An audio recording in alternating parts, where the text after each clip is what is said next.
माँ बहुत बहुत ही मायने खेज है ये वर्ड। माँ से मोहब्बत, माँ से माशूका, माँ से माँ। ये मोहब्बत ना जाने कितने रिश्तों में बट जाता है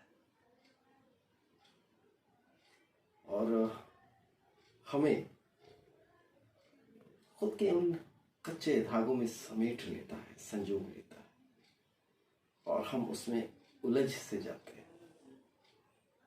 फिर बाद में हम कहते हैं कि किस माया जाल में हम उलझ से गए हैं। वाकई हम कहते हैं ये। मैं इन्हीं बातों को जब बहुत गहराई से मुताला करता हूँ, जब इसके बारे में सोचता हूँ, ऐसा लगता है यार कि माँ से मोहब्बत, माँ से माँ, माँ से माशूका, और मोहब्बत माँ और माशूका के दरमियान ही नहीं रहता। बाप से भी होता है, भाई से भी होता है, बहन से भी होते हैं, और ना जाने ऐसे कितने रिश्ते हैं जिन्हें हम खुद इस दुनिया में कायम करते हैं, बनाते हैं। और उन रिश्तों में मोहब्बत नहीं तो समझिए कि रिश्ते के मायने नहीं। यकीन मानिए कि जिन रिश्तों में मोहब्बत नहीं होती वो रिश्ता बेमायने होता है। रिश्ता नफरत का भी होता है, दुश्मनों से भी होता है, मगर उन रिश्तों में हम उनकी खुशी नहीं ढूंढते। मगर कुछ ऐसे रिश्ते जिन रिश्तों में मोहब्बत होती है, हम उनका ख्याल रखते हैं, उनकी खुशियों का ख्याल रखते हैं और दुआ करते हैं ऊपर वाले से कि उसे जिंदगी में हर खुशी मिले, उसे दुनिया में कोई भी तकलीफ, दुख, जो भी परेशानी है उसे उसका सामना ना करना पड़े। ये तो है मोहब्बत की तफसील। उसकी खुसूसियात अगर हम देखें तो अपने लफ्जों से जब हम बयान करते हैं तो मोहब्बत में हम कभी शायर बन जाते हैं और शायर बनकर शेर पढ़ने लगते हैं, तो कभी फिलोसफर बन जाते हैं, अपने जज्बात को अल्फाज में ढालकर उसे एक नई रोशनी देते हैं और उस रोशनी की किरण उस इंसान पे, उस शख्स पे पड़े जिसके लिए आप उन अल्फाजों को चुन चुन कर एक माला बना रहे हो, पिरो रहे हैं। माला होता है फूल का, हम अल्फाजों का माला बनाते हैं। तो ये तो जुमले हैं। इन जुमलों से आप किसी को किस तरह से कैसे खुश रख सकते हैं, ये तो बहुत ही मतलब इंसान की अपनी एक, उसका जो अपना एक किरदार होता है उस पर डिपेंड करता है भाई। मैं हैरत ज़दा होता हूं उस वक्त जब इसका नतीजा ढूंढता हूं, और ढूंढने पे जब हमें इसका नतीजा मिलता है तो हम ये सोचते हैं कि यार कमी कहाँ रह गई। मैंने मोहब्बत की और मोहब्बत के बदले नफरत की तवक्को तो नहीं की थी।